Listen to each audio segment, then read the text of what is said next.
तो dear students, आज हम डिस्कस करेंगे another important topic in spectroscopy, that is rotational spectra of non rigid rotator. ठीक है, तो अभी तक रोटेशनल स्पेक्ट्रोस्कोपी में हमने जो रोटेशनल स्पेक्ट्रा देखा था वो देखा था रिजिड रोटेटर के बारे में, जिसमें हमने डिफरेंट पैरामीटर्स देखे, एनर्जी एक्सप्रेशन कैलकुलेशन देखे, फिर देखा कि कैसे रोटेशनल ट्रांजैक्शंस होते हैं और रोटेशनल ट्रांजैक्शन से कैसे हमारे पास स्पेक्ट्रा बनते हैं, और स्पेक्ट्रा के साथ साथ हमारे पास फिर इसके बाद हमने इसमें आइसोटॉपिक सब्स्टिट्यूशन से कैसे रिजिड रोटेटर के स्पेक्ट्रा में इफेक्ट पड़ता है वो सब हमने डिस्कस कर चुके हैं। ठीक है, तो आज हम देखेंगे rotational spectra of non rigid rotator. अब सबसे पहले हम ये जानने की कोशिश करेंगे कि रिजिड और नॉन रिजिड क्या चीज है। ठीक है, तो रिजिड जो रोटेटर है उसको हमने ऐसा कुछ कंसीडर किया था कि हमारे पास एक डायटोमिक मॉलिक्यूल है, ये दो हमारे पास दो एटम है डायटोमिक मॉलिक्यूल के, यहाँ पे इसके कहीं सेंटर ऑफ मास होंगे। ठीक है, तो ये जो ओवरऑल जो मॉलिक्यूल रहते हैं, हमने देखा था कि ड्यूरिंग रोटेशनल मोशन की इनमें इनकी जो बॉन्ड लेंथ में कोई चेंज नहीं आते हैं, तो इससे हम कहते हैं रिजिड रोटेटर के जितना भी रोटेशन करें ये मॉलिक्यूल, इसमें इनकी बॉन्ड लेंथ में कोई चेंजिंग नहीं होगा, तो इसे हम कहते हैं रिजिड रोटेटर। अब नॉन रिजिड क्या चीज है और नॉन रिजिड रोटेटर को पढ़ना या उसके रोटेशनल स्पेक्ट्रा को देखना क्यों जरूरी है और इंपॉर्टेंस क्या है। तो नॉन रिजिड रोटेटर मींस अगर आपके पास कोई डायटोमिक मॉलिक्यूल है, ऐसा कुछ, ठीक, ऐसा इधर कहीं इसका सेंटर ऑफ मास है, तो क्या होगा कि यहाँ पे जैसे ये मॉलिक्यूल्स रोटेट होंगे, ठीक है, जब इस ये माइक्रोवेव रेडिएशन पड़ेंगे तो ये मॉलिक्यूल जब रोटेट होंगे तो इसमें इन दोनों जो एटम के बीच में जो बॉन्ड लेंथ होगा उसमें भी चेंज होंगे। ठीक, मीन्स जैसे जैसे ये मॉलिक्यूल रोटेट होते जाएंगे वैसे वैसे इन दोनों के बीच में जो बॉन्ड लेंथ है वो भी क्या होगा, चेंज होगा, बॉन्ड लेंथ चेंजेस। और in case of rigid no change in bond length. ठीक, तो यही डिफरेंस है। अब यहां पे इसको पढ़ना क्यों जरूरी है, क्योंकि जब हमने रिजिड रोटेटर को पढ़ा था तो हमने देखा था कि हम इसको एक एजम्पशन ले रहे हैं कि ये जो हमारे पास मॉलिक्यूल के दो एटम के बीच में जो बॉन्ड लेंथ है वो चेंजिंग नहीं होगा, लेकिन एक्चुअल केस ऐसा नहीं है कि जहां पे भी आप इस मॉलिक्यूल को रोटेट करेंगे तो इनमें चेंजिंग भी आता है between the bond length between these two atoms. तो इन एटम के बीच में जो बॉन्ड लेंथ है वो चेंज होता है, ये एक्चुअल केस की हम बात कर रहे हैं। तो ये रिजिड रोटेटर को तो हमने एक एजम्पशंस कंसीडर किया था कि जो ये मॉलिक्यूल जब रोटेट होते हैं तो वहां पे इस भी बॉन्ड लेंथ में कोई चेंज नहीं आते हैं, लेकिन एक्चुअल केस क्या है कि नॉन रिजिड के केस के रोटेटर जो हमारा एक्चुअल केस है और इनमें बॉन्ड लेंथ में चेंज आते हैं, और ये जो बॉन्ड लेंथ में चेंज आते हैं वो आते हैं ड्यू टू सेंट्रीफ्यूगल डिस्टॉर्शन। ठीक है,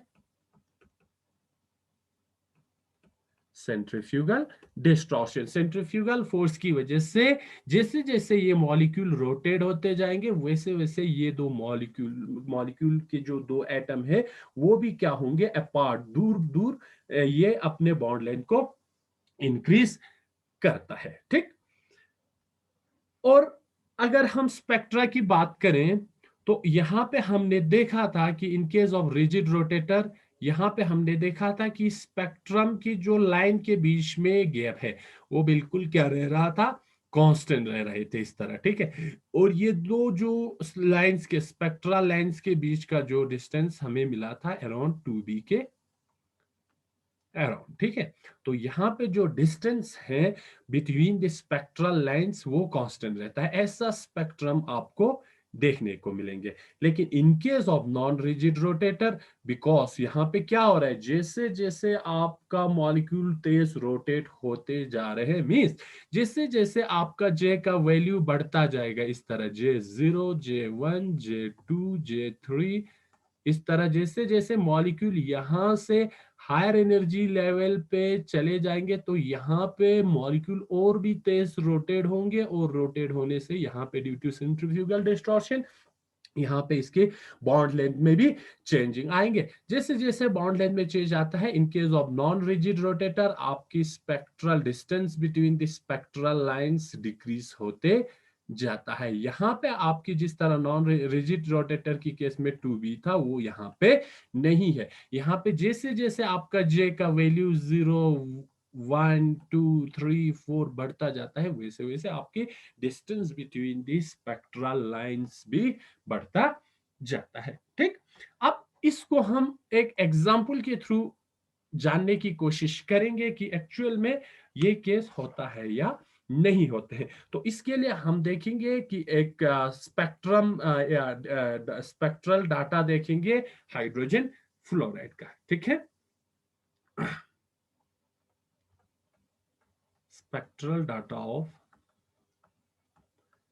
HF, हाइड्रोजन फ्लोराइड की स्पेक्ट्रल डाटा को हम ऑब्जर्व करेंगे और देखेंगे कि इसमें एक्चुअल जो हम चीज कह रहे हैं कि जैसे जैसे आपका मॉलिक्यूल हायर एनर्जी लेवल पे चले जाएंगे या हायर जे वैल्यूज पे चले जाएंगे, तो वहां पे उसका जो स्पेक्ट्रल लेंस का गैप भी डिक्रीज होता जाता है। वो हम देखेंगे एक एग्जांपल के थ्रू। यहाँ पे हम कुछ डाटा लिखेंगे जो कि रोटेशनल या microwave spectral data of hydrogen fluoride है, ठीक।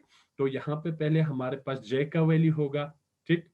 फिर यहाँ पे हमारे पास म्यू J होगा जो कि कैलकुलेटेड है, म्यू डेल्टा म्यू नॉट होगा जो कि ऑब्जर्व्ड है, और यहाँ पे हमारे पास B का वैल्यू होगा जो कि इक्वल टू है 1/2 delta mu naught change in the frequency, और लास्ट में यहाँ पे हमारे पास R का वैल्यू है जो कि नैनोमीटर में है। देखेंगे जब J का वैल्यू 0 है, ठीक है, मीन्स ग्राउंड स्टेट में है, तो Vj का वैल्यू है आपके पास 41.08, ठीक।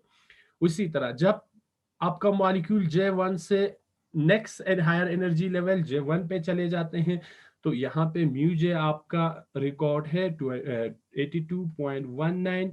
सिमिलरली म्यू नॉट आपका, इसको हम थोड़ा इधर लिखेंगे, 82.19 ये रिपोर्टेड डाटा है, ठीक है।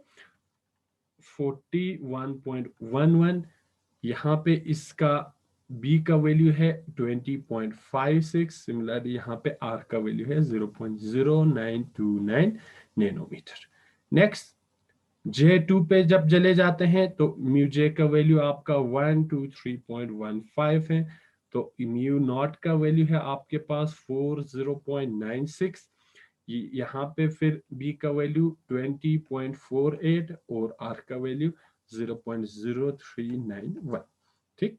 नेक्स्ट जब मॉलिक्यूल आपका J3 पे चले जाते हैं तो यहाँ पे इसका वैल्यू बन जाता है 164.00, 40.31, then 20.43 and then 0.0932।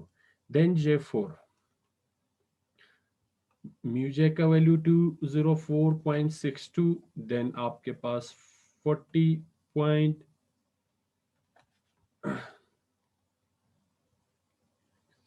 ये आपका 85 है, ये आपका 62 है, ठीक है। देन आपका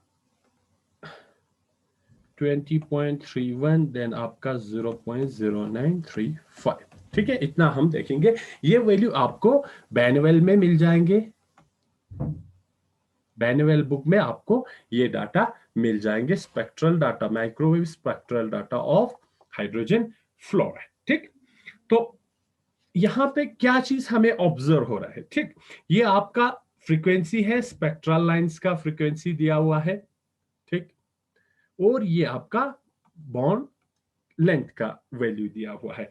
तो यहाँ पे आपको क्या मिल रहा है, जब आप इसमें ऑब्जर्व करेंगे कि जैसे जैसे आपका जे का वैल्यू बढ़ता जाता है, मीन्स यहाँ पे जैसे जैसे आपका जे का वैल्यू बढ़ रहा है, जे 0 से J1, then J2, J3, J4, J5, J6, J7, ऐसे जैसे जैसे आपका J का वैल्यू बढ़ता जा रहा है, वैसे वैसे यहाँ पे आपको देखने को मिलेंगी कि आपका जो डाटा है यहाँ पे,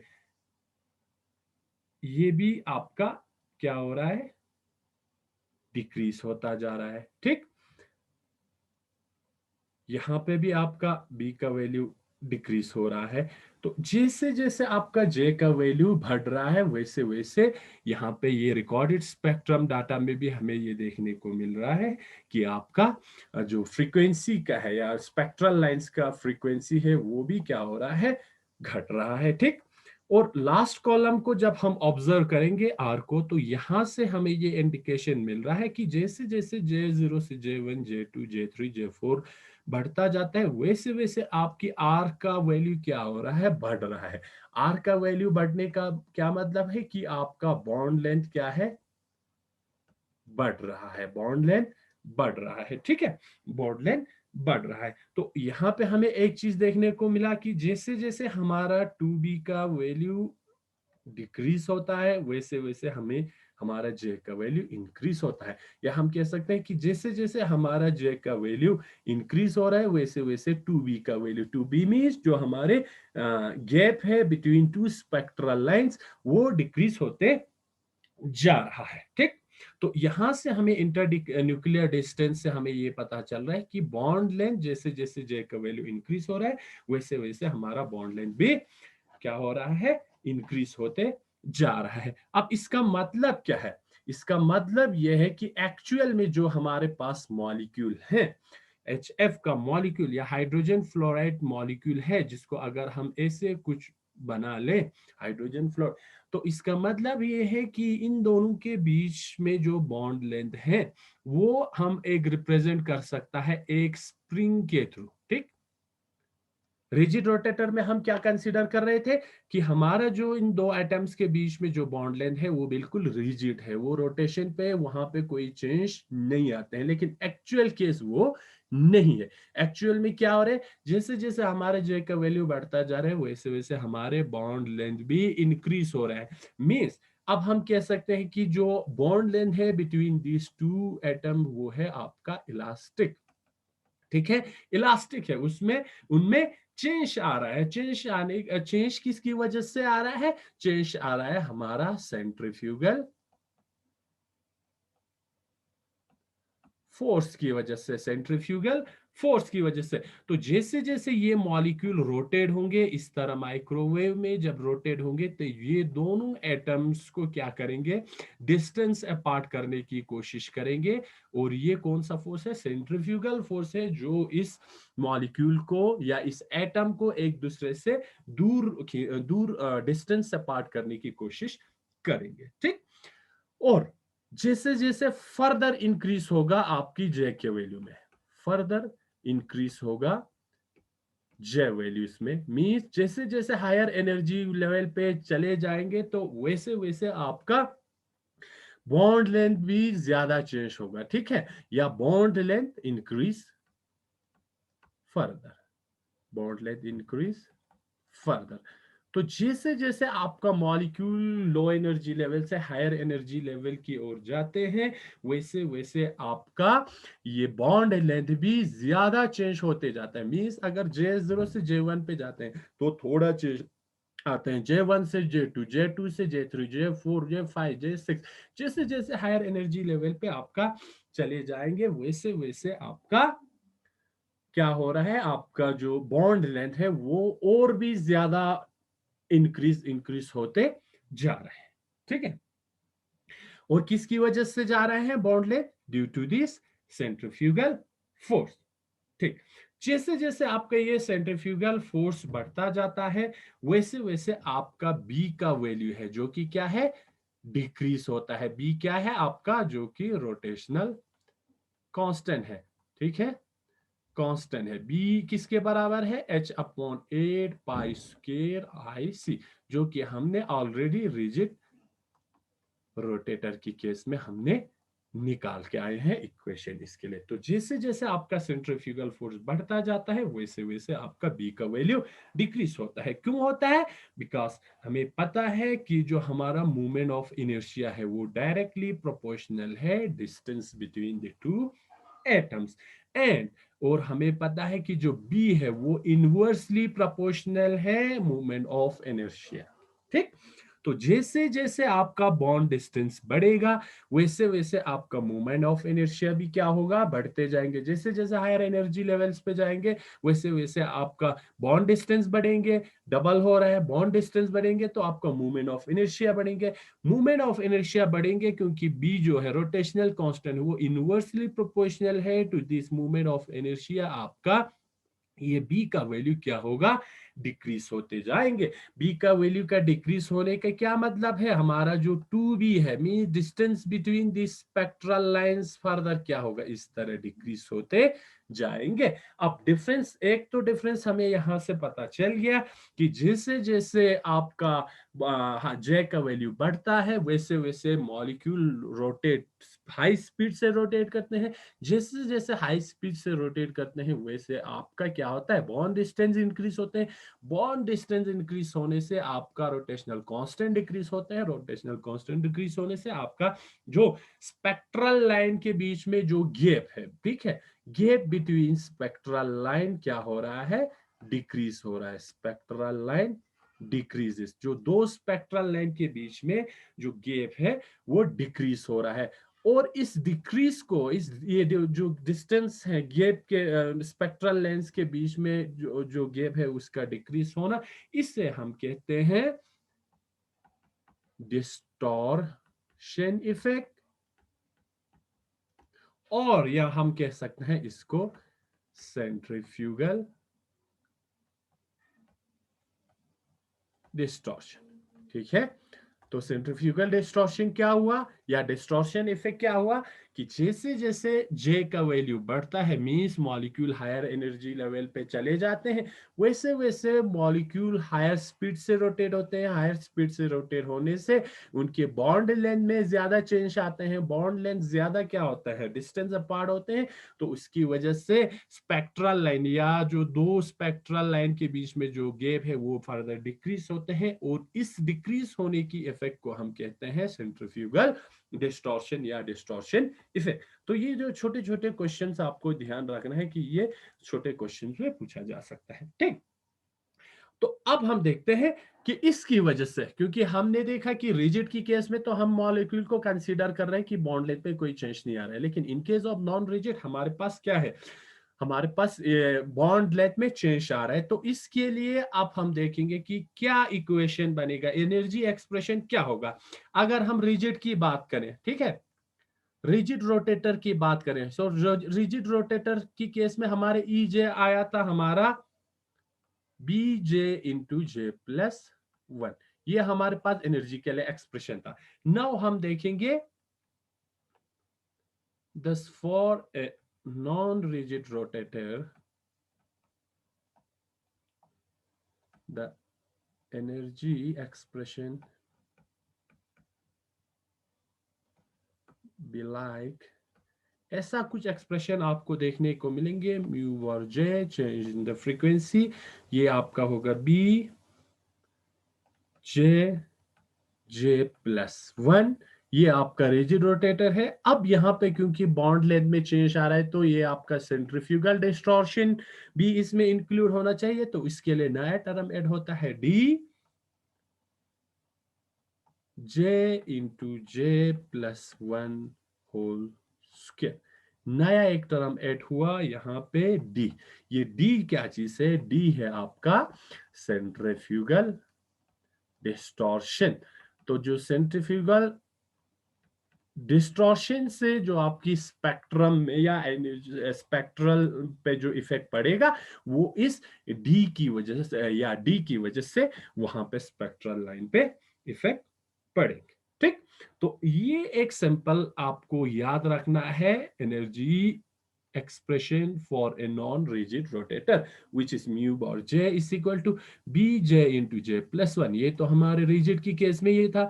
अब क्योंकि नॉन रिजिड की केस में बॉन्ड लेंथ चेंज हो रहा है तो यहाँ पे कोई तो एक ऐसा फैक्टर होगा जो कि इस डिस्टॉर्शन को इस एनर्जी एक्सप्रेशन में इंक्लूड हो जाए। तो यहाँ पे आपका ये वाला इंक्लूड होता है D J into J plus one whole square. और ये डी जो है आपका सेंट्रीफ्यूगल डिस्टॉर्शन को डिनोट करते हैं। ठीक, अब हम देखेंगे कि कैसे हम डिराइव करें ये वाला इक्वेशन, कि नॉन रिजिड की केस में कैसे हमें ये इक्वेशन मिलता है, उसको हम कोशिश करेंगे डिराइव करने के लिए ऑन द बेसिस ऑफ। तो हम लिखेंगे लेट्स डिराइव और understand the origin of this equation। इसको हम इक्वेशन 1 मानते हैं, ठीक है। इक्वेशन में using a simple classical behaviour, एक सिंपल क्लासिकल बिहेवियर को यूज करके हम इसको डिराइव करने की कोशिश करेंगे कि कैसे हमें इन case of non rigid rotator की केस में ये वाले इक्वेशन डिराइव होंगे। ठीक, तो इसके लिए हमें कंसीडर करना होगा अब इन case of non rigid rotator ये हमारे पास एक डायटोमिक मॉलिक्यूल है। ठीक, ये हमारे पास कहीं इसका सेंटर ऑफ मास है जहां पे इसका टोटल मास कंसेंट्रेट होते हैं। ठीक, अब कंसीडर करते हैं कि ये वाला मॉलिक्यूल जो है वो रोटेट करते हैं इस तरह। फॉर एग्जांपल ये इस तरह रोटेट करते हैं with N angular frequency omega. इसके हम m1 मास रखते हैं, इसका m2 मास रखते हैं। ये आपका सेंटर ऑफ मास है। तो ये जो मॉलिक्यूल है वो रोटेट करते हैं इस तरह क्लॉकवाइज या anti clockwise with N angular frequency omega. हम जो ये मॉलिक्यूल जिस स्पीड से रोटेट करते हैं उसकी फ्रीक्वेंसी को हमने ओमेगा कंसीडर किया है। ठीक, अब देखते हैं कि अब कंसीडर करते हैं, फॉर एग्जांपल कंसीडर करते हैं लेट आर नॉट, ठीक, is the bond distance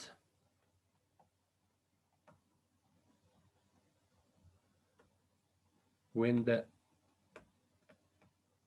molecule is not rotating।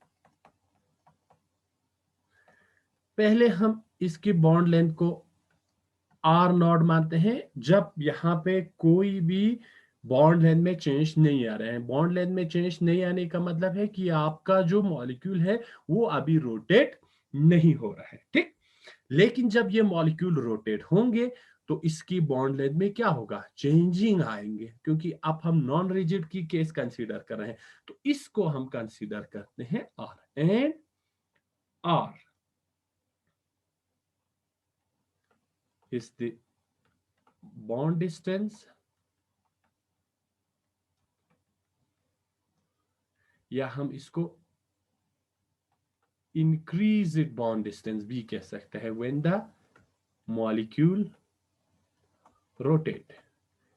ठीक है, आर नॉट को हमने कंसीडर किया बॉन्ड लेंथ जब इसका बॉन्ड लेंथ में कोई चेंज नहीं आ रहा है, और आर को हमने कंसीडर किया कि जब ये मॉलिक्यूल रोटेट करेंगे तब इसमें बॉन्ड लेंथ में चेंजिंग आएंगे, बॉन्ड लेंथ इंक्रीज होगा, तो इसका बॉन्ड लेंथ हमने आर से कंसीडर किया है। ठीक, आर कंसीडर करेंगे तो अब क्या होगा, जो सेंट्रीफ्यूगल फोर्स होगा,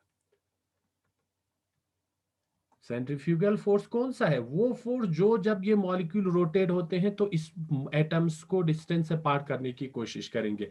ठीक है, इस एटम्स को एक दूसरे से दूर ले जाने की कोशिश करेंगे जब ये मॉलिक्यूल रोटेट होगा। तो ये जो फोर्स है जो एटम्स को एक दूसरे से दूर करने की कोशिश करते हैं वो फोर्स बराबर होगा, इसको हम एफसी से डिनोट करते हैं, वो बराबर होता है nu V square upon R. ठीक है, वी स्क्वायर अपॉन आर। और हमें पता है एज वी नो ये जो ओमेगा है वो बराबर होता है, एंगुलर फ्रीक्वेंसी बराबर होता है वी अपॉन आर। स्पीड, जितने स्पीड से ये मॉलिक्यूल रोटेट होते हैं उसको डिवाइड करते हैं आर से।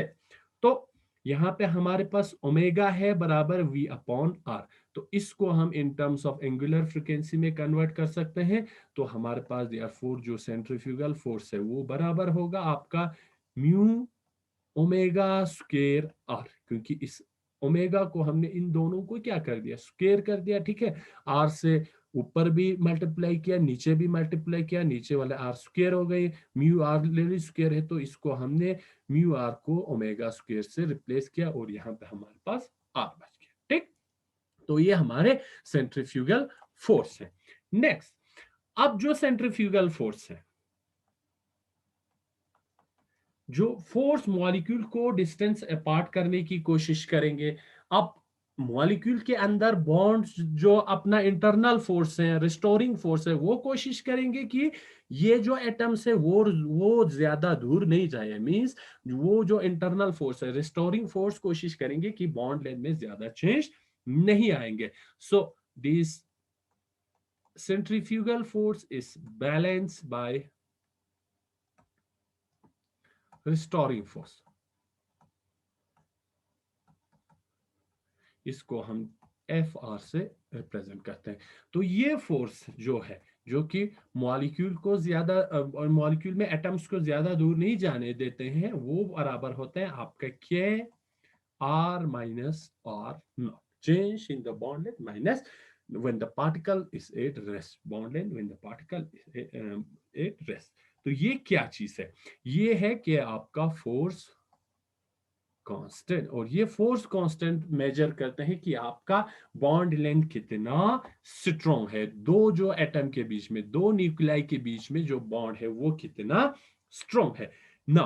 अब हमारे पास ऐसा कंडीशन आ गया कि आपका जो सेंट्रीफ्यूगल फोर्स एक जगह पे बराबर होगा रिस्टोरिंग फोर्स पे। ठीक, एक एटम्स को दूर भगाने की कोशिश करेंगे, एक एटम्स को उसी पोजीशन पे रखने की कोशिश करेंगे, तो ये दोनों बैलेंस होंगे। तो इसको हम ये भी लिख सकते हैं कि म्यू ओमेगा स्क्वेयर और इस equal to K R minus R not. इसको हम ऐसे भी लिख सकते हैं। ठीक है, तो हम आर वाले टर्म्स को एक साइड करेंगे। फॉर एग्जांपल इसको हम ऐसे भी लिख सकते हैं, mu omega R is equal to K R minus K R naught. ठीक, अब आर वाले टर्म्स को हम एक साइड करेंगे और दूसरे टर्म्स को हम एक साइड करेंगे। तो ये आपका जो के आर नॉट बराबर होगा K R minus mu omega square R. और यहां से अगर हम आर का वैल्यू निकालें तो ये आपका K R not divided by के माइनस म्यू ओमेगा स्क्वेयर।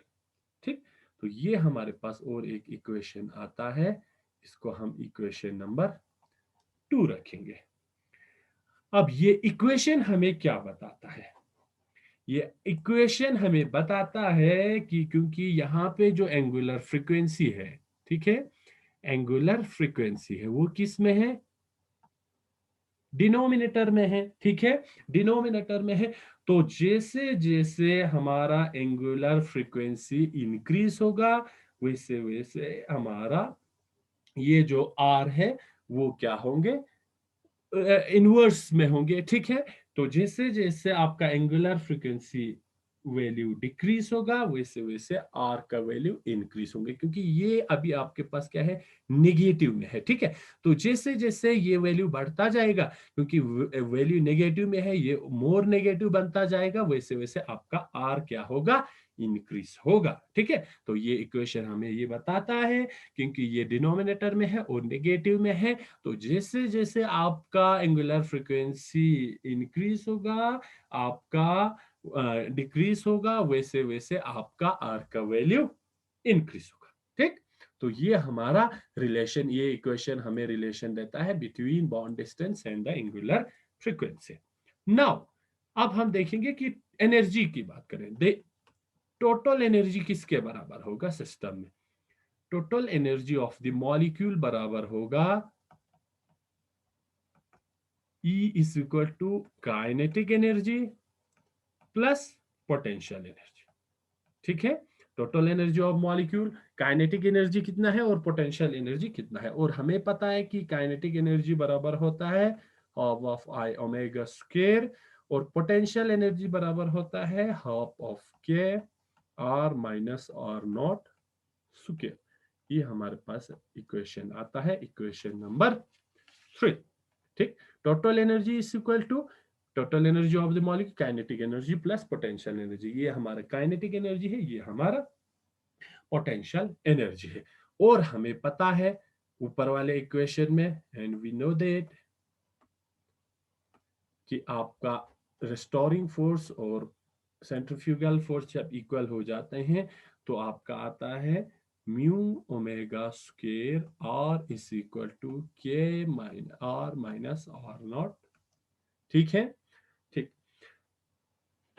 अगर अब हम यहां से इस r माइनस आर नॉट का वैल्यू निकालते हैं, r minus R naught is equal to mu omega square R divided by K. ठीक, अब इस वाले r minus R naught square की वैल्यू हम पुट करेंगे equation number 3। Therefore, equation 3 becomes, इस वाले आर नॉट की वैल्यू को पुट करना है इस इक्वेशन में, तो आपका एनर्जी बराबर हो जाते हैं half of I omega square plus 1/2 K. इस r minus R naught square की जगह हम लिख सकते हैं म्यू ओमेगा स्क्वायर और अपॉन के। ठीक, यहां पे के और के कैंसिल होगा। ठीक, तो अगर हम इस टर्म्स को और सिंप्लीफाई करते हैं बाय सिंप्लीफाइंग दिस इक्वेशन, इस इक्वेशन को हम और भी सिंप्लीफाई करते हैं, हमें पता है कि जो आई है वो बराबर होता है म्यू आर स्क्वायर। तो म्यू आपका बराबर हो जाएगा आई अपॉन आर स्क्वायर।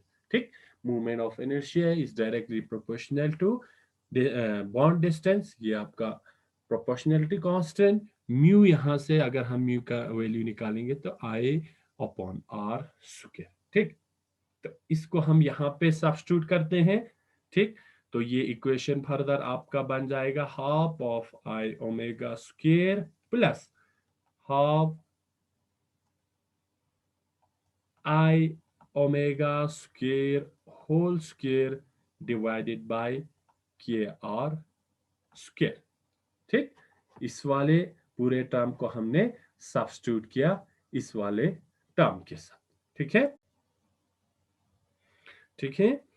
तो अभी यहाँ पे थोड़ा करेक्शन की जरूरत है।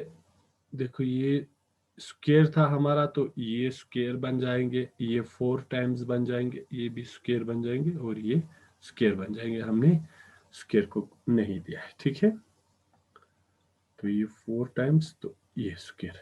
तो यहाँ पे अब हमने इस म्यू और आर की जगह हमने कंसीडर किया आई। ठीक, म्यू आई। ठीक, इस म्यू और आर की जगह हमने आई ली। ठीक, क्योंकि आर स्क्वायर ये हमारे पास ऑलरेडी के स्क्वायर है, यहाँ पे एक के बचेंगे और आर स्क्वायर बचेंगे, तो ये भी कम हो जाएंगे आई ओमेगा स्क्वायर होल फोर। तो ये आई स्क्वायर बन जाएंगे, ये ओमेगा 2 इंटू 2 ओमेगा 4 बन जाएंगे। ठीक है, तो अगर इसको हम, क्योंकि हमारा मकसद क्या है कि लास्ट में हमें क्वांटाइज करना है। ठीक, इस पूरे एनर्जी एक्सप्रेशन को हमें क्वांटाइज करना है। तो अगर इसको हम लिखेंगे इन टर्म्स ऑफ एंगुलर मोमेंटम, अगर इस इक्वेशन को हम एंगुलर मोमेंटम के टर्म्स में अगर हम कन्वर्ट करेंगे, जो कि हमें एल से रिप्रेजेंट करते हैं, और हमें पता है कि ये जो एंगुलर मोमेंटम बराबर होता है I into omega, means movement of inertia into angular frequency. तो ये जो एनर्जी का टर्म है वो अब बन जाएंगे एल स्क्वायर डिवाइडेड बाई 2 आई। ठीक, यहाँ पे आई स्क्वायर बनाना है, आई नीचे बोथ डिनोमिनेटर एंड न्यूमरेटर पे हमें आई से मल्टीप्लाई करना है, तो ये आई स्क्वायर बन जाएंगे, जिसकी जगह हमने एल स्क्वायर लिखा, और नीचे आई आ जाएंगे, प्लस 1/2। ठीक, ये इसको हम एल 4 टाइम्स बनाते हैं। जब एल टाइम फोर्स बनाएंगे तो हमारे पास नीचे भी आई स्क्वायर आ जाएंगे और के आर स्क्वायर आ जाएंगे। ये हमारे पास और एक इक्वेशन आता है, इसको हम इक्वेशन नंबर 4 मानते हैं। ठीक, हमने इन टर्म्स ऑफ एंगुलर मोमेंटम में इस इक्वेशन को रिप्रेजेंट किया। ओवरऑल हमारा मकसद था एंगुलर मोमेंटम में कन्वर्ट करने का, क्योंकि हमें पता है कि जो एंगुलर मोमेंटम है, and we know that angular momentum is quantized. ठीक है, क्वांटाइज जो कि बराबर होता है L is equal to under root J into J plus 1 H cross H upon 2 pi के बराबर रहते हैं। ठीक है, तो अब हम लगाते हैं, जो कि हमने क्लासिकल अप्रोच से हमने इस इक्वेशन को डिराइव करने की कोशिश किया था।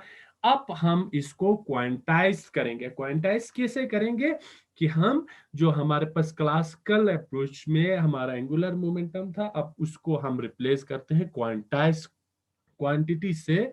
ठीक है, सो दिस हम लिख सकते हैं quantum restrictions convert this classical result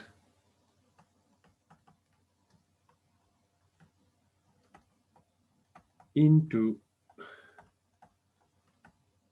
quantum mechanical result. क्योंकि ओवरऑल हमें निकालना क्या है, हमें एनर्जी निकालना है, एनर्जी के लिए एक्सप्रेशन निकालना है फॉर नॉन रिजिड रोटेटर। तो हमारे पास क्योंकि एनर्जी क्वांटाइज्ड है, तो इस क्लासिकल जो टर्म्स है उनको हमें क्वांटाइज में कन्वर्ट करना जरूरी है। एंड कैसे करेंगे, therefore if we replace L with this quantized term j into j plus 1 h bar। ठीक है, तो हम अगर इस इक्वेशन को इक्वेशन नंबर दिस 4 को रिप्लेस करते हैं, तो ये हमारे पास बन जाएंगे, thus EJ is equal to h upon 8 pi square I j into J plus 1। ठीक है, इसकी L की जगह अगर हम इस j into J plus 1 h बार को अगर हम पुट करके इसको सॉल्व करेंगे, तो ये हमारा इक्वेशन नंबर 4 बिकम्स ये हमें ऐसा बन जाएंगे h square upon 8 pi square I j into J plus 1 plus h raised power 4 divided by 32 by 4 I square r square k j, इसको हम ओवरऑल ऐसे लिखते हैं j प्लस 1 का होल स्क्वायर, और ये एनर्जी है आपका इन टर्म्स ऑफ जूल्स। ठीक, इन टर्म्स ऑफ जूल्स में आपका एनर्जी एक्सप्रेशन बनेंगे for non rigid rotator E J is equal to H square upon 8 pi square I J into J plus 1 plus H raise power 4 divide by 32 pi 4 I square R square K whole J into J plus 1 का whole square. ये आपका energy expression बनेंगे for non rigid rotator in terms of joule. अगर हम convert करेंगे, if we convert this to wave number form में, ठीक, तो कैसे करते हैं, ऑलरेडी हमने किया हुआ है कि हमें इस एनर्जी वाले टर्म्स को डिवाइड करना है एच सी से। ठीक है, तो ये आपका म्यू बार जे बनेंगे ई जे अपॉन एच सी। जब आप ई अपॉन एच सी इसको डिवाइड करेंगे तो एच और एच कैंसिल हो जाएंगे, एच अपॉन 8 पाई स्क्वायर आई सी टर्म बनेंगे। ठीक है, ये वाला टर्म बनेंगे एच 8 पाई स्क्वायर आई सी। ठीक, h और h कैंसिल हो जाएंगे और हमें पता है h अपॉन 8 पाई स्क्वायर बराबर होता है b का। ठीक, तो इस इक्वेशन को हम फर्दर लिख सकते हैं EJ इज इक्वल टू, या इसको हम म्यू जे लिखेंगे आप एनर्जी टर्म्स में, फ्रीक्वेंसी के टर्म्स में, mu bar J is equal to B into J plus one, जो कि ऑलरेडी हमने डिराइव किया हुआ है in case of rigid rotator. Rigid rotator का एनर्जी किसके बराबर होता है, B J into J plus one. ठीक, इस वाले साइड को हम डिवाइड करेंगे HC से, तो अब ऊपर H4 था, अब H और H कैंसिल हो जाएंगे, ये हमारा बन जाएंगे H raise power 3 H cube 32 pi raise power 4 I raise power 2 K R square C whole J into J plus one whole square. Now ये आपका आता है centimetre inverse in terms of wave number, in terms of wave number. ठीक, अब अगर इस पे हम पहला जो हमने इक्वेशन लाया था for a non rigid rotator, जो कि बराबर था for a non rigid rotator, the equation is mu bar J is equal to B J into J plus one, ये ऑलरेडी हमने निकाला हुआ है, D J into J plus one whole square. ठीक, अब अगर आप इन दो इक्वेशन को अगर आप मैच करेंगे तो आपको यहां पे एक ही डिफरेंस नजर आएंगे, B J plus one, B J plus one. ठीक, J plus one whole square, J plus one, एक नया टर्म आपके पास आता है यहाँ पे डी, जिसे हम कहते हैं सेंट्रीफ्यूगल डिस्टॉर्शन, और यहाँ पे ये पूरा टर्म है टी के लिए।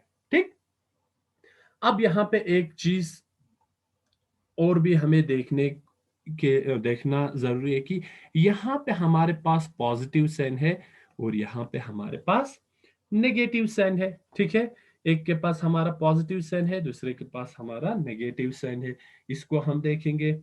और अब यहाँ पे हमारे पास एक टर्म्स है, दो टर्म है, यहाँ पे एक बी है इस इक्वेशन में, एक डी है। ठीक, और अगर हमें पता है कि जब हम इसके रिजिड रोटेटर के बारे में डिस्कशन करते थे तो वहां पे भी हमारे पास ये जो आर है, ठीक, आर है, दो चीज है, एक आर है। ठीक, ये जो आर है वो हमारे पास है एक्सटेंडेड बॉन्ड है। जब मॉलिक्यूल रोटेट करते हैं तो वहां पे जब बॉन्ड एक्सटेंड होते हैं तो ये आर रिलेट करते हैं हमारे एक्सटेंडेड बॉन्ड लाइन। और ये जो बी है, बी इज इक्वल टू क्या है, H अपॉन 8 पाई स्क्वायर आई सी।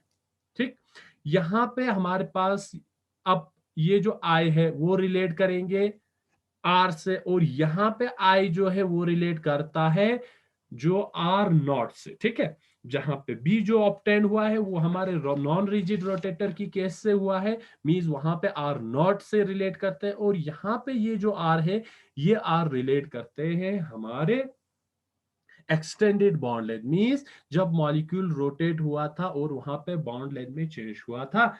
तो अब हमारे पास यहाँ पे दो आर हैं, एक हमारे पास जब मॉलिक्यूल रोटेट नहीं हो रहे थे उससे रिलेट करते हैं, और एक आर है जो हमारे मॉलिक्यूल रोटेट होने के बाद आर आते हैं जो कि एक्सटेंडेड बॉन्ड लेंथ है। तो इन दोनों को हम रिलेट कर सकते हैं। ठीक है, तो इसके लिए हम और एक अप्रोक्सीमेशन लगाते हैं। कैसे लगाएंगे, ये जो इक्वेशन है, ठीक है, H square 8 pi square I C है। ठीक है, J into J plus one, दूसरा हमारे पास है एच क्यूब है डिवाइडेड बाय 32 पाई रेस पर 4 आई स्क्र के R square C J into J plus one whole square, ये हमारे पास इक्वेशन है। ठीक, तो ऑलरेडी हमने कहा कि ये जो आई है वो रिलेट करता है आर नॉट से, में आर नॉट से कि जब चेंज नहीं आ रहे हैं। ठीक है, तो ये आप रिलेट करेंगे आपका आर, क्योंकि न्यूमरेटर में है तो ऊपर आर -2 में चले जाएंगे। ठीक, सिमिलरली यहाँ पे आपके पास I is equal to mu R square है, तो ये भी अब ये रिलेट करते हैं दूसरे आर से, तो ये r-4 बन जाएंगे और ये हमारे पास एक आर है r-2। ठीक, और ये दोनों हमारे पास बन जाएंगे r-6। ठीक है, r-6। तो इस इक्वेशन को हम फर्दर लिख सकते हैं, further we can write this equation is bj into j plus 1 minus h cube divided by 32 pi raised power 4 mu square k r 6 c whole j into j plus 1 whole square। ठीक, ये हमारे पास एक equation आ जाता है। तो इस वाले term को हम फर्दर सिंप्लीफाई करने पे ये हमें मिल जाता है। अगर इस वाले पूरे टर्म्स को हम सिंप्लीफाई करते हैं तो ये हमें बन जाता है around 4b cube divided by mu और स्क्वायर। इसके बराबर ये सिंप्लीफाई हो जाएंगे और ये ऑलरेडी हमारे पास है bj into J plus 1 minus this, and इसमें कोई चेंज नहीं होगा, j into J plus 1 whole square. ठीक, तो ये हमारे पास और एक इक्वेशन आता है जिसमें हमने जो डी वाले टर्म्स को फर्दर सिंप्लीफाई किया, तो ये हमारे पास आ गया बराबर, किसके बराबर आ गया, 4b raise power mu bar square. ये ओवरऑल ये जो टर्म है जो कि हमारे पास किसके बराबर है, डी के बराबर है। देयरफॉर हमारा जो सेंट्रीफ्यूगल डिस्टॉर्शन है डी किसके बराबर आ रहा है, 4b cube divided by mu bar square. ठीक, अब इस इक्वेशन को आपको याद रखना है कि जो हमारा सेंट्रीफ्यूगल डिस्टॉर्शन है वो किसके बराबर है, 4b race power 3 mu bar square. ठीक, और ये जो म्यू क्या चीज है यहाँ पे, म्यू है आपका, ये जो म्यू है वो आपका वाइब्रेशनल कांस्टेंट, वाइब्रेशनल कांस्टेंट किसके बराबर हो, mu bar is equal to 1/2 pi C under root K upon mu. ठीक, ये आपका के फोर्स कांस्टेंट है। ये बाद में नेक्स्ट यूनिट जब हम वाइब्रेशनल स्पेक्ट्रोस्कोपी पढ़ेंगे तो वहां पे ये बहुत इंपॉर्टेंट है। Mu is equal to 1/2।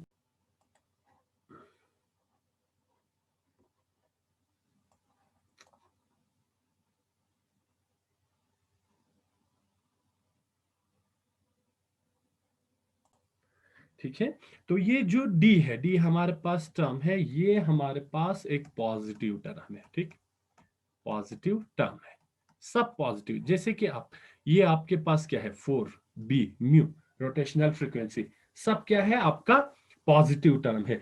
तो यहां से हमें ये पता चलता है कि जैसे जैसे आपका जे इंक्रीज होगा, तो क्योंकि ये पॉजिटिव टर्म है, जैसे जैसे आपका जे इंक्रीज होगा वैसे वैसे आपका क्या होगा, एनर्जी गैप डिक्रीज होंगे, एनर्जी गैप क्या होगा, डिक्रीज होगा। ठीक है, तो यहां से हमें ये पता चलता है कि जैसे जैसे हमारा जे इंक्रीज होता है वैसे वैसे हमारा एनर्जी गैप इंक्रीज होता है। जैसे कि जो कि हमने एग्जाम्पल में देखा था बॉन्ड लेंथ वाले टर्म में, आर स्क्वायर का वैल्यू जो हमने देखा था कि वो क्या हो रहे थे, डिक्रीज हो रहे थे। ठीक है, आर स्क्वायर का वैल्यू डिक्रीज हो रहा था जैसे जैसे जे का वैल्यू इंक्रीज हो रहे थे। तो अब यहां से हम एक नया टर्म और हम देख सकते हैं जो कि हम कहेंगे अब बी इफेक्टिव, और एक नया टर्म हम यहाँ पे इंट्रोड्यूस करेंगे वो है आपका बी इफेक्टिव।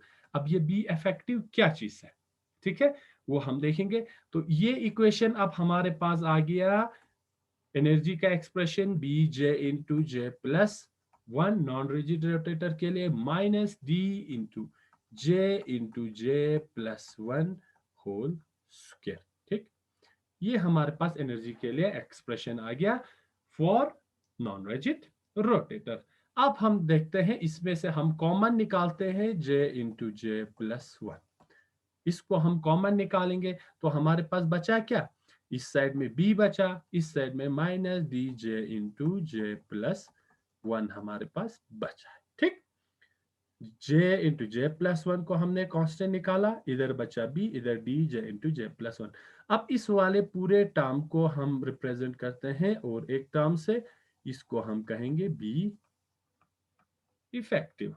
कि ओवरऑल बी जो नेट इफेक्टिव बी है वो किसके बराबर होते हैं, तो बी इफेक्टिव हमारे पास आ गया नया टर्म, वो आ गया B minus D J into J plus one.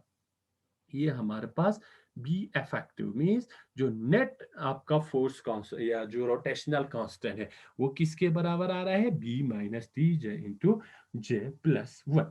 ये एक फंक्शन है विथ रेस्पेक्ट टू जे।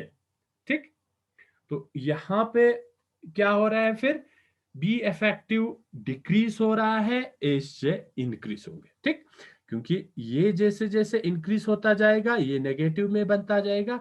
तो यहां पे इस इक्वेशन से हमें ये पता चलता है be effective will decrease S J increase. तो यहां पे जैसे जैसे बी इफेक्टिव मींस जो नेट आपका जो नेट आपका बॉन्ड डिस्टेंस है, तो ये जैसे जैसे आपका जे इंक्रीज होता जाएगा वैसे वैसे इस तरह आपका बी इफेक्टिव डिक्रीज होते जाएंगे। इसका मतलब है कि जैसे जैसे जे आपका इंक्रीज होगा वैसे वैसे आपका energy gap between different spectral lines decrease होगा, क्योंकि ये बी इफेक्टिव है वो जे के साथ रिलेट कर रहे हैं, और जैसे जैसे जे इंक्रीज होगा ये वाले टर्म पूरा नेगेटिव बनता जाएगा, और नेगेटिव बनने से ओवरऑल बी इफेक्टिव आपका क्या होगा, इंक्रीज होगा। अब क्योंकि हमारे पास अब दो टर्म आ गए, ठीक, एक बी आ गया, दूसरा डी आ गया। ये हमारे पास रोटेशनल कांस्टेंट है, नॉन रिजिड की केस की बात कर रहे हैं।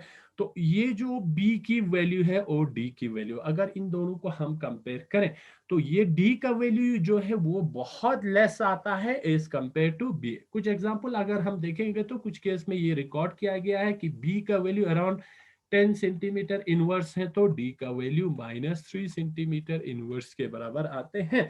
तो ये ऑल्दो डिस्टॉर्शन कांस्टेंट है, लेकिन इसका वैल्यू जो है वो रोटेशनल कांस्टेंट की कंपैरिजन में बहुत कम आते हैं। ठीक है, और जैसे जैसे हायर एनर्जीज पे वैल्यू बढ़ता जाएगा, जैसे कि J0 से J1 J2 and J3 J10 तक, जैसे जैसे हाई एनर्जी लेवल पे चले जाएंगे मॉलिक्यूल वैसे वैसे आपका डीबी क्या होगा, हाईली इंफॉर्मेटिव बनता जाएगा। ठीक है, हाईली इंफॉर्मेटिव बनता जाएगा जे का वैल्यू। ठीक, तो ये इक्वेशन था आपका इक्वेशन फॉर किसके लिए, एनर्जी एक्सप्रेशन या energy value for a non rigid rotator, जो कि बराबर है B J into J plus one minus D whole J into J plus one का होल स्क्वायर। ये आपका एनर्जी एक्सप्रेशन है। अब हम देखेंगे रोटेशनल ट्रांसैक्शंस के लिए क्या इक्वेशन होंगे। ठीक, अब जो रोटेशनल ट्रांसैक्शंस होगा, rotational transaction means for example J0 है हमारे पास एक एनर्जी लेवल और दूसरा एनर्जी लेवल है J1 है। अब यहां से मॉलिक्यूल यहां जाने के लिए क्या एनर्जी लगेंगे, और एनर्जी के साथ साथ यहां पे हमारे पास जो सिलेक्शन रूल है वो क्या है। तो रोटेशनल ट्रांसैक्शन जो होगा वो होंगे with respect to selection rule. तो सिलेक्शन रूल क्या है रोटेशनल ट्रांसैक्शन के लिए, ये सिलेक्शन रूल है वो delta J is equal to plus minus one. तो ये सिलेक्शन रूल आपको याद रखना है कि सिलेक्शन रूल बताते हैं कि जो रोटेशनल ट्रांसैक्शन होगा वो सिर्फ J is equal to plus minus one energy state में ही होंगे। मींस J0 से J1 में जा सकते हैं, J1 से J2, या इस तरह अगर हम यहाँ पे J2 करें तो J2 से J1 में जाएंगे, J1 से J2, J0 से J2 में नहीं जाएंगे, क्योंकि ये ओवर रूल कर रहा है आपकी सिलेक्शन रूल को। तो सिलेक्शन रूल बताते हैं कि रोटेशनल ट्रांसलेशन होगा according to this selection rule, and selection rule is delta J is equal to plus minus 1। तो अगर यहाँ पे हम इसकी एनर्जी निकालेंगे डेल्टा म्यू बार, तो ये हमारे पास होगा mu dash J plus 1 minus mu bar J, बिल्कुल जिस तरह हमने रिजिड के लिए निकाला था इसी इक्वेशन के साथ। तो इसको हम यहाँ पे भी सॉल्व करने की कोशिश करेंगे। तो म्यू डैश J प्लस 1 हमारे पास होंगे B J plus 1 into J plus 2, ठीक, माइनस इस वाले के लिए हम देख रहे हैं D whole J plus 1 into J plus 2 whole square, ठीक है, ये हो गया इसके लिए। दूसरा, अगर हम म्यू J की ग्राउंड स्टेट की बात करें तो ये सिंपल हमारे पास है B J into J plus 1 minus D into J into J plus 1 का होल स्क्वायर, ठीक, J into J plus 1 minus mu J, यही होगा आपका जो ट्रांसैक्शन एनर्जी है। तो अगर इसको हम सॉल्व करते हैं, एंड अगर if we put b terms together, तो इसमें अगर हम b वाले टर्म्स को एक साथ रखते हैं तो क्या होगा? तो जब हम इसको सॉल्व करेंगे और b वाले टर्म को एक साथ रखेंगे तो ये इक्वेशन हमारे पास बनेंगे ऐसा कुछ, b J प्लस 1 आगे निकालो, ठीक, J प्लस 2 माइनस J रहेंगे, ठीक, b वाले टर्म्स को हमने एक साथ कर दिया, ठीक, और दूसरे साइड हम d कॉमन निकालेंगे, डी J प्लस 1 का होल स्क्वायर, अंदर बचेंगे आपका J plus 2 whole square minus J square, ठीक। अब अगर हम इसमें इस वाले टर्म को देखते हैं तो ये आपको a square minus b square के जैसे लिखेंगे, ठीक, a स्क्वायर हो गया J प्लस 2 का होल स्क्वायर और b स्क्वायर होगा माइनस J स्क्वायर, तो ये बराबर होगा a plus B into a minus B. अब इसको सॉल्व करके हम देखते हैं तो ये होगा आपका, और यहाँ पे J plus J minus cancel out हो जाएंगे, तो ये आपके पास बचेंगे, क्या बचेंगे, 2 इधर हुआ तो 2 इंटू बी J प्लस 1, ठीक, माइनस डी J प्लस 1 का स्क्वायर ऐसे ही है, ठीक है। इसको हम एक्सपेंड करते हैं, a प्लस, एक इक्वेशन ये बन जाएंगे J plus 2 minus J plus J या J प्लस 2 माइनस J, ये और एक टर्म बन जाएंगे, इसको हमने एक्सपेंड किया according to this a square minus b square a plus b into a minus b। अब देखेंगे इसमें हमारे पास क्या कुछ कैंसल आउट होते हैं या नहीं होते हैं। तो यहाँ पे अगर हम देखें तो ये प्लस J है माइनस J है, ये कैंसिल हो जाएंगे और ये इक्वेशन आपके पास बन जाएगा फिर 2bj plus 1 minus bj plus 1 का होल स्क्वायर, ठीक है। अब ये आएगा इधर फिर 2 into J plus J 2J plus 2, ठीक। फर्दर सिंप्लीफाई करेंगे, क्या बनेंगे आपका, ये बनेगा आपका 2bj plus 1 minus dj plus 1 का होल स्क्वायर, 2 कॉमन निकालेंगे फिर ये बन जाएगा आपका 4j प्लस 1, यही बन जाएंगे, ठीक है। तो ओवरऑल ये आपका बन जाएगा delta mu bar J is equal to 2bj plus 1, ठीक, minus common J plus 1 J plus 1 square plus 1 बेजार से पॉस एडिट 4dj प्लस 1 का होल क्यूब, ठीक, J प्लस 1 का होल क्यूब। तो ये आपका इक्वेशन आया rotational translation, delta mu bar dash is equal to 2bj plus 1 minus 4।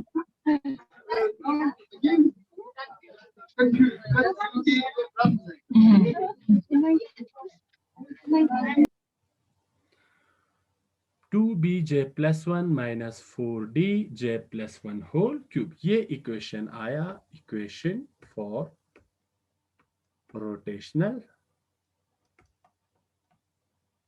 Translation के लिए। ठीक है, तो इस इक्वेशन को आपको याद रखना है, delta mu bar dash J is equal to B J plus one minus 4d J plus one whole cube. ये है आपका सेंट्रीफ्यूगल डिस्टॉर्शन। ठीक है, दोनों टर्म आ गया, ये आपका बिल्कुल सेम है एज रिजिड रोटेटर, और ये आपका है सेंट्रीफ्यूगल रोटेशन। ठीक तो यहां से हमें ये पता चलता है कि आपका बिल्कुल जो स्पेक्ट्रम है रोटेशन नॉन रिजिड रोटेटर का, वो बिल्कुल सिमिलर है रिजिड रोटेटर के जैसा, x each line is slightly displaced to a lower frequency and the displacement is increased with j plus one whole cube. तो यहाँ पे जब हम रोटेशनल स्पेक्ट्रा की बात करते हैं तो बिल्कुल रोटेशनल स्पेक्ट्रा आपका नॉन रिजिड के लिए बिल्कुल रिजिड की जैसा है, एक्सेप्ट इस वाले टर्म के बराबर आपका क्या होगा, जो लाइंस है वो डिस्प्लेस होंगे थोड़ा पास में एनर्जी गैप। तो अगर हम यहाँ पे रोटेशनल स्पेक्ट्रम बनाते हैं तो ऐसा कुछ बनेंगे, दोनों को कंपेयर करेंगे। ठीक, तो अगर हम यहां पे बनाएंगे रिजिड के लिए, इस साइड हम बनाएंगे रिजिड रोटेटर के लिए, इस साइड हम बनाएंगे नॉन रिजिड रोटेटर के लिए। ठीक है, तो यहां से हम स्टार्ट करेंगे जे इज इक्वल टू 0 1 2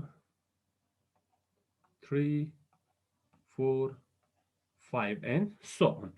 बिल्कुल नॉन रिजिड के लिए इसी जैसा होगा, J0 J1 J2, लेकिन थोड़ा नीचे की ओर आएंगे, स्लाइडली कम आएंगे। ठीक है, तो इस तरह डिस्टॉर्ट होके होंगे, इस तरह थोड़ा नीचे की ओर डिस्टॉर्ट होके होंगे। जैसे जैसे जे का वैल्यू बढ़ता जाएगा वैसे वैसे आपका रोटेशनल लाइंस भी नीचे की ओर आते जाएंगे। ठीक है, तो इससे आपका स्पेक्ट्रम बिल्कुल सिमिलर होंगे, सिर्फ जो हमारा 4d J plus one whole cube के बराबर आपका ये स्पेक्ट्रम आपका थोड़ा लाइन डिस्प्लेस होंगे, तो ऐसा कुछ बनेंगे आपका स्पेक्ट्रल लाइंस। ये आपका है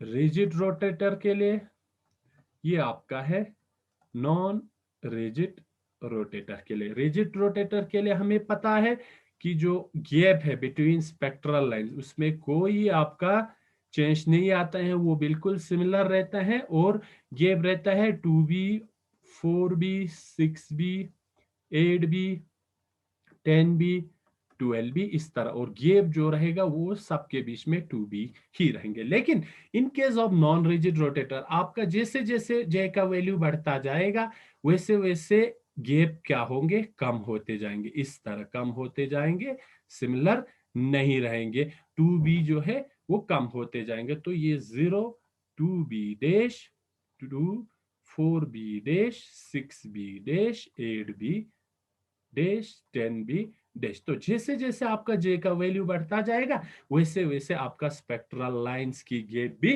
कम होते जाएगा। ठीक है, तो ये था आपका स्पेक्ट्रल लाइंस या rotational spectrum of non rigid rotator. ठीक, अब इस पे इसमें हमारे पास एक इंपॉर्टेंट पॉइंट आ गया, एक या नया टर्म आ गया डी करके, जो कि क्या है, सेंट्रीफ्यूगल डिस्टॉर्शन है। अब इसका फायदा क्या है, इसका नॉलेज होना क्यों जरूरी है, या ये क्या इंफॉर्मेशन देता है। ठीक है, तो ये डी जो है वो आपको दो इंपॉर्टेंट इंफॉर्मेशन देता है। देखते हैं क्या क्या इंफॉर्मेशन है। पहला इंफॉर्मेशन है, ये आपको अलाउ करता है जो डिफरेंट लाइंस है एक स्पेक्ट्रम में उसकी वैल्यू को डिटरमाइन करने के लिए, ठीक है। तो फर्स्ट इट अलाउस अस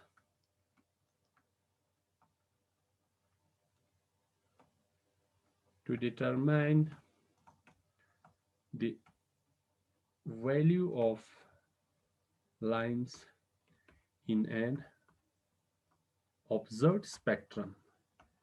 एक अगर आपको स्पेक्ट्रम देते हैं रोटेशनल स्पेक्ट्रा, तो वहां पे लाइंस की वैल्यू को डिटरमाइन करने के लिए आपको इस ये फायदा में रहते हैं। लेकिन लाइन को कैसे हम लाइन की वैल्यूज को निकालें, ठीक है।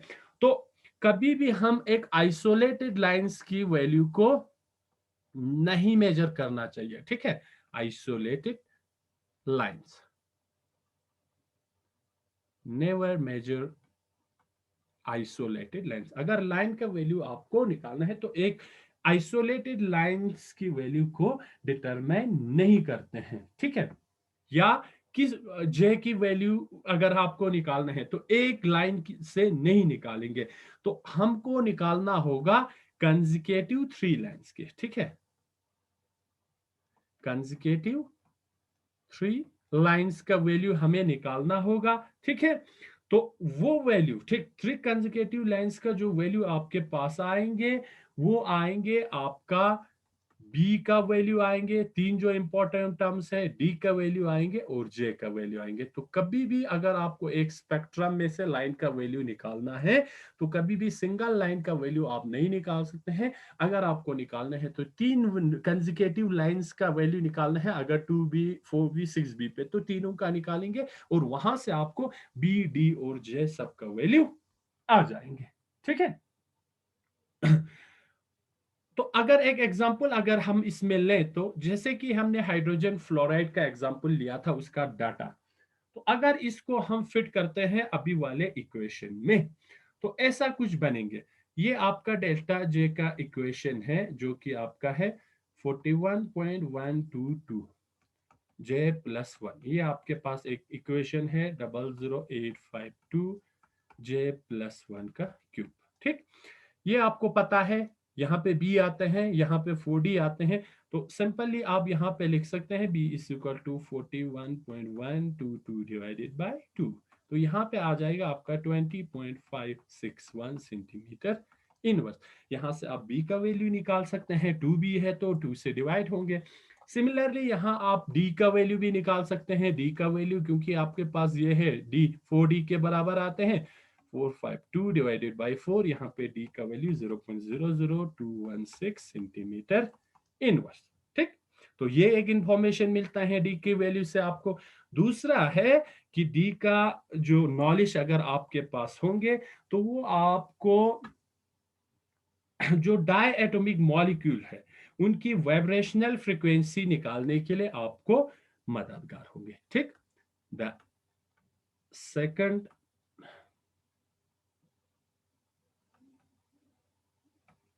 knowledge of D enable us to determine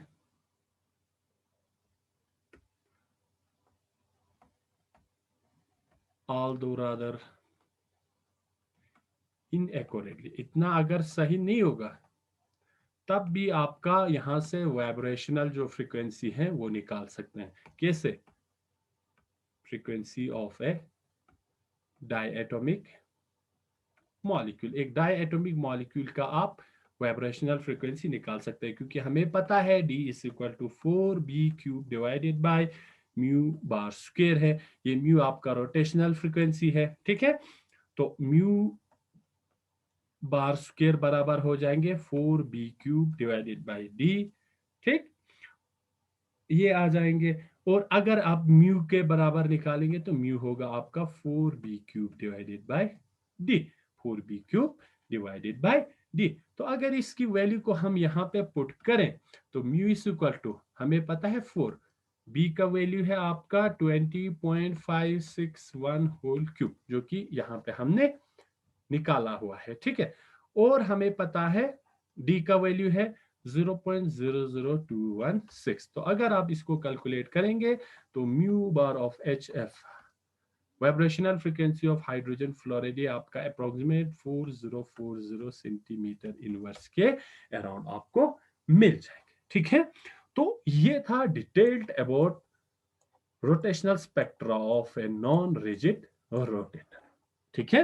तो ये हमारा नॉन रिजिड रोटेटर के बारे में पूरा इंफॉर्मेशन था, कैसे हम निकाल लेते हैं इक्वेशंस को और इसका इंपॉर्टेंस क्या है, डिफरेंट पैरामीटर्स बी हो गया, डी हो गया, जे, ये सब क्या चीज है और कैसे हमारा डी की वजह से स्पेक्ट्रल लाइंस पे या गेप ऑफ स्पेक्ट्रल लाइंस पे इफेक्ट पड़ता है, ठीक है। तो विद दिस हम यहाँ पे स्टॉप करते हैं।